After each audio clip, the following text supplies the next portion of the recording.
A Chanel small classic caviar double flap. She's vintage. The vintage one was my dream bag because it's made with 24 karat gold plated hardware. When I sourced her, I got so choked up. I'm like, is this real life? Like, did I really just find my dream bag? That is what she looks like. I love the small size, by the way, because like I said, I don't really put a lot in my bag, so I can get away with a small being the perfect size for me. I did use it as a crossbody quite often as well with like a trench coat. I thought it looked fabulous. Whenever someone asks me like what's a good investment bag, I always refer to the Chanel Classic Flap because it's so crazy how much this has increased in price over even the past 5 years. Even me buying it vintage, this bag has already increased in value since I got it in July. The final two, oh, it's so hard. I can't decide which one to show you. If you've been following me on my Hermès journey, first off, I've started to fall so in love with Hermès in 2022. I don't think I'm an Hermès connoisseur in any way, but I've definitely been educating myself with the different types of leathers, craftsmanship, things like that, because I did start my Hermès journey in 2022 back in June. If I was to hit 100,000 followers on my social media, then he would buy me an Hermès bag. He was the one that made that bet. you guys came through because 24 hours later we hit 100,000 followers. We went to Hawaii this year and we went to the Hermès store because we were gonna try shooting our shot and see if we can get the dream bag. Basically, you have to be invited to like purchase a bag. You're not able to just buy a bag in the store. We got a few things that we really loved. I have an Hermès haul that's in my shorts, by the way, if you do want to check it out. We did get an offer. It was really exciting because we got to go into the private room. I now tie this piece to our trip in Hawaii. This is an Hermès Constance slim compact wallet in it. But yeah, I just, you got to be careful with these larger bags because when you fill them up with work things, books, computers, that kind of stuff, laptops, iPads, they start to become really heavy. So I don't know whether I need to get a backpack for my laptop, but I don't know. So absolutely loving how bougie this is. I am going to change for the mod shots because I was planning on filming a different video. Anyway, long story short, I've got the perfect idea outfit for this. I want to make it very winter-esque, you know, very edgy, a little bit of leather, that kind of thing, just to sort of match the feel of this bag. I see this traveling with me in the car. I see it at airports. I think it's going to be such a versatile bag. All right, let's move into the mod shots. This can be worn quite a few ways, and that's what I really love about this bag.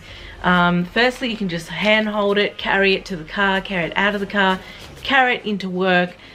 Just hand hold it like this. It also fits in the crook of the arm, so this is another way that I love wearing this when I don't want to carry it across my shoulder. I carry it like this, and I do this quite a lot of the time, particularly when it's a little bit heavy. And then I also use the straps, and this is when it's super heavy and I'm like walking to my boyfriend's house. I would be carrying this on the shoulder, it'd be weighing me down. Normally I'm in a tracksuit or something really comfortable, and you know, I'm just throwing this over the shoulder. If I'm wearing something quite nice, or if I'm in heels and I'm out and about, I probably wouldn't carry it on the shoulder because it really weighs me down, particularly when it's heavy.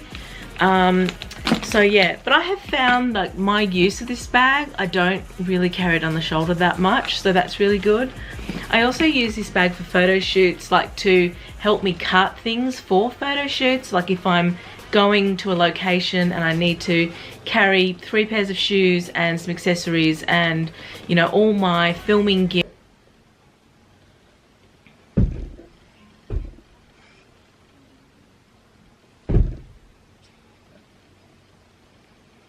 And I know it's kind of flipped because of the way the camera is, but here they are.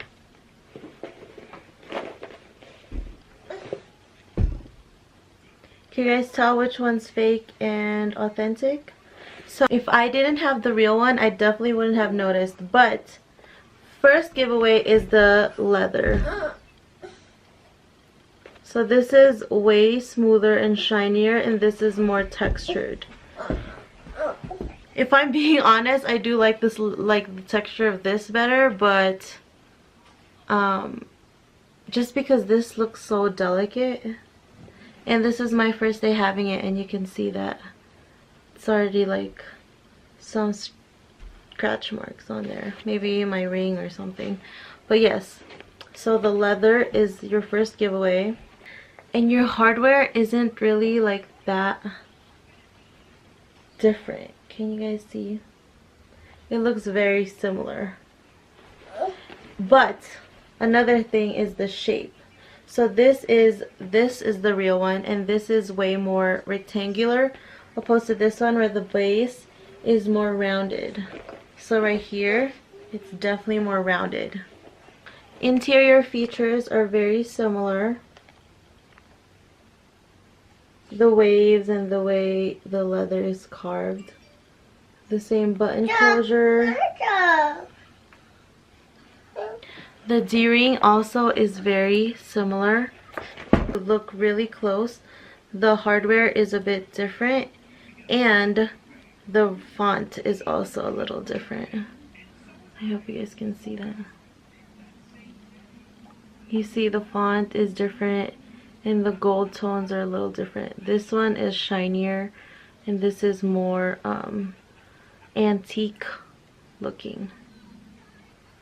It's crazy. Let's move on to the hardware. So here they are. So you can tell this one, the super